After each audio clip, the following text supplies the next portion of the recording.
Mulai dulu.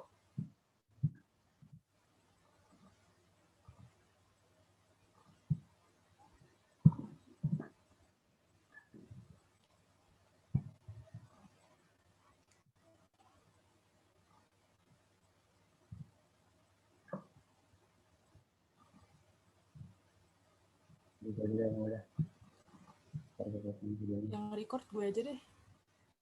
Udah ya, udah record. Sampai yang upload berarti ya. Terus sama dua.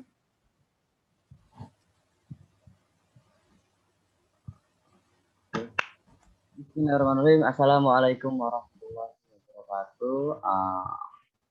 Kami dari kelompok 5 ingin mempresentasikan materi kami tentang kebangkitan Islam. Dengan saya Barak Falak Ahmad, lalu ada teman saya Mikaela Rahman, Sekar Safira. Ya, kita presentasikan ini untuk memenuhi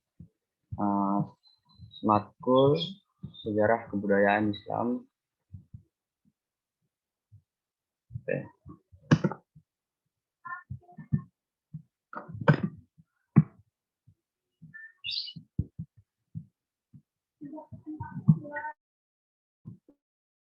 Ini dulu guys.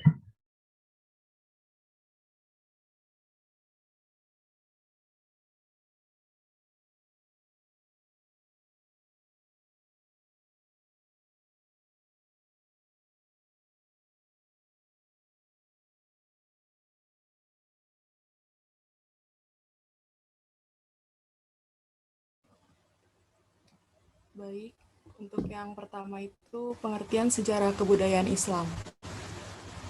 Sejarah kebudayaan Islam adalah asal-usul, perkembangan, peranan kebudayaan atau peradaban Islam di masa lampau. Mulai dari dakwah Nabi Muhammad pada periode Mekkah dan periode Madinah, kepemimpinan umat Islam setelah Rasulullah Shallallahu Alaihi Wasallam wafat sampai perkembangan Islam periode klasik atau zaman keemasan. Pada tahun 650 Masehi sampai 1250 Masehi, abad pertengahan atau kemunduran.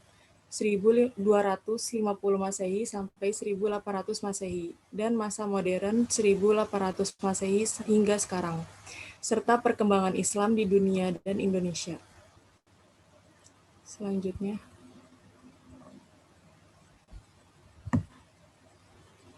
definisi pembaharuan Islam.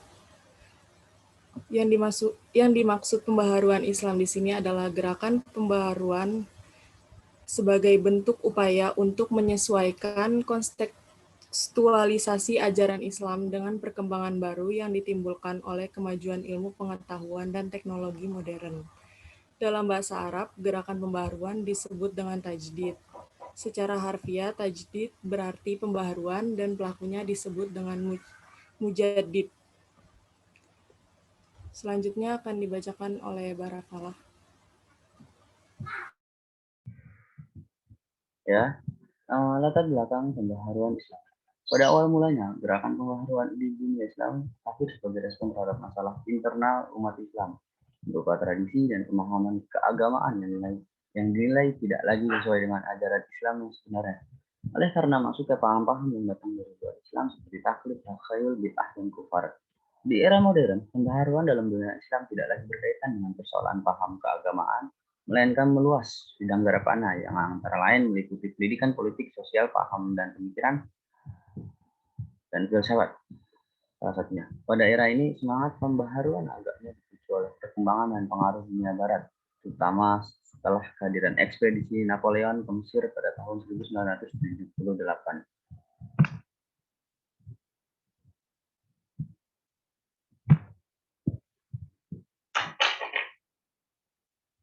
Lalu selanjutnya akan dijelaskan oleh Sekar Safira. Selanjutnya ada tahapan-tahapan pembaruan Islam. Tahapan-tahapan ini terbagi menjadi 4. Yang pertama ada tahap revivalisme. Gerakan ini muncul akibat dari respon menurunnya moralitas umat Islam yang ditandai antara lain oleh bekunya sebuah pemikiran yang terbiasa dengan pola tradisi yang tidak sesuai lagi dengan perubahan dan perkembangan zaman. Lalu pada tahap kedua ada modernisme klasik. Gerakan modernisme klasik ini, istihad mengalami perluasannya, isi tidak sebatas pada persoalan fikih, melainkan ia juga berbicara mengenai relasi akal dan wahyu, dan sosial seperti pendidikan, peran wanita, dan politik.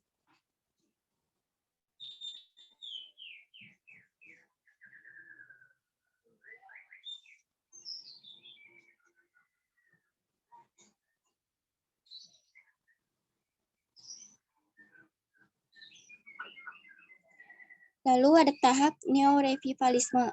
Gerakan ini memfokuskan diri pada penolakan terhadap Westernisme dan paham-paham turunannya, karena bagi mereka Islam dipandang cukup untuk dijadikan sebagai pandangan hidup dan menolak dari semua bentuk reinterpretasi terkandung dalam makna Al-Quran dan Al-Sunnah di sisi lain. Lalu ada tahap terakhir, yaitu tahap neomodernisme. Gerakan ini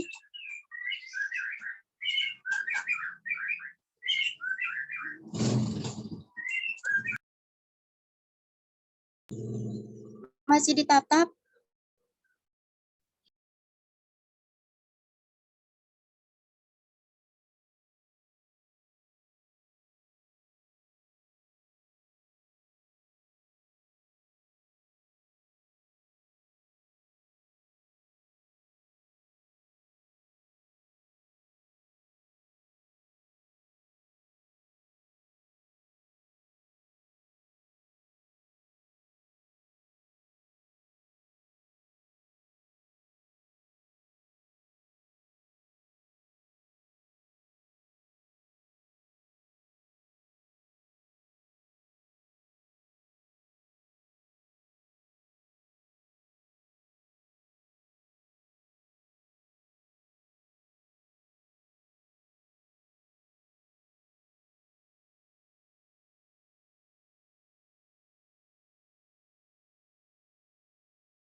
Lalu ada tahap neomodernisme.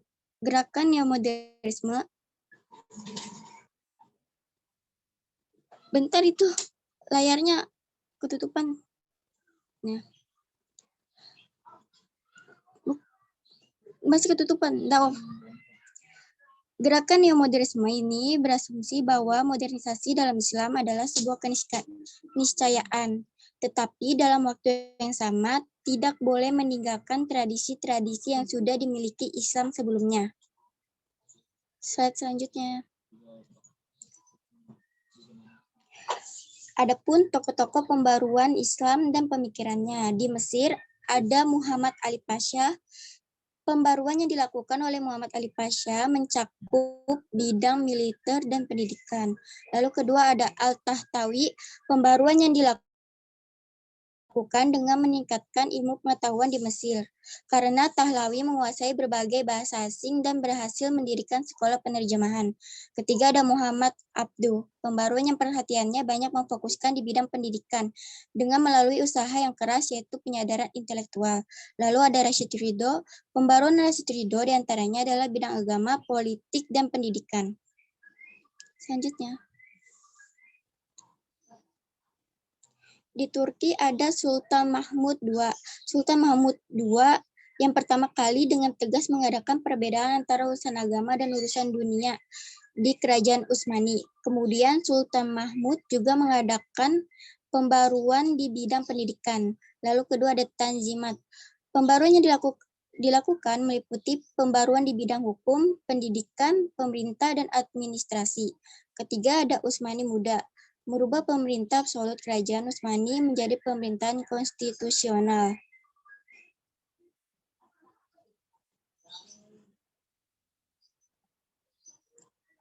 Di India, Pakistan, ada Shah Waliullah. Shah Waliullah mampu menggerakkan kembali pemikiran umat Islam untuk beristihad kembali dan tidak terpaku dengan fatwa-fatwa ulama terdahulu. Syahid Ahmad Khan.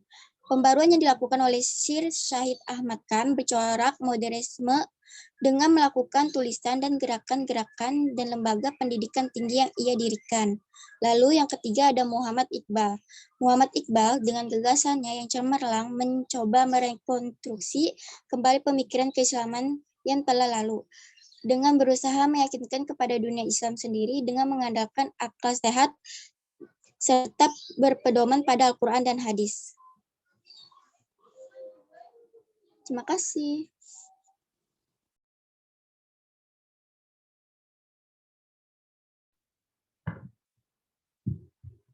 Jadi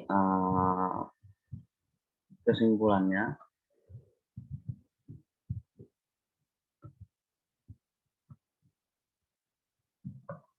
gerakan pembaruan Islam adalah suatu upaya untuk menyesuaikan dalam tanda kurung kontekstualisasi ajaran Islam dengan perkembangan baru yang ditimbulkan oleh kemajuan. Jadi berusaha untuk mengikuti zaman tanpa mengubah teks Al-Quran atau hadis itu sendiri.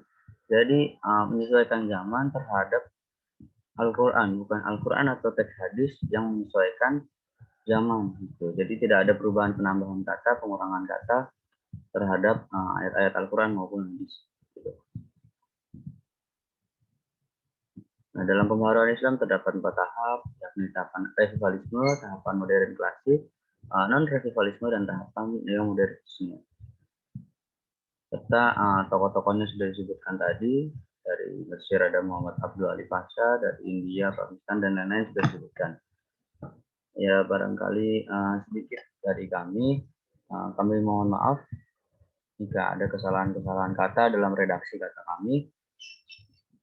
Kami harap presentasi ini dapat berguna khususnya bagi kami dan bagi audiensi semua yang sudah menonton. Terima kasih. Wassalamualaikum warahmatullahi wabarakatuh.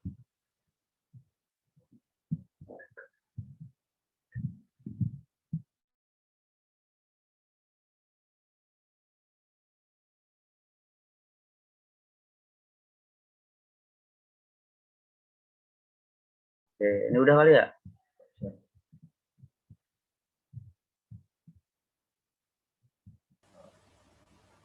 Ini recordnya dimatiin. Ntar gue potong kok videonya. Jadi yang di awal tadi sama yang ending gue potong pakai master. Ntar berarti gue yang upload ini ya. Siapa yang mau upload? Gue. Di YouTube ya? Enggak. Lu nge-record juga, Kenapa? Lu nge-record juga. Enggak nge-record. Ya udah, ntar gue yang aja, gue yang upload. Ya, betul. Ntar makalahnya kirim ke siapa? Makalahnya kayaknya nanti yang pas presentasi baru maju.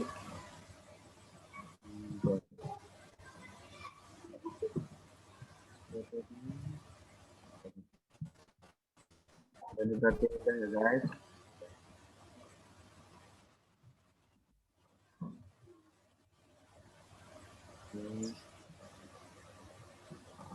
Guys, boleh live guys. Semoga baik. Oke, makasih. Juga sekarang baik.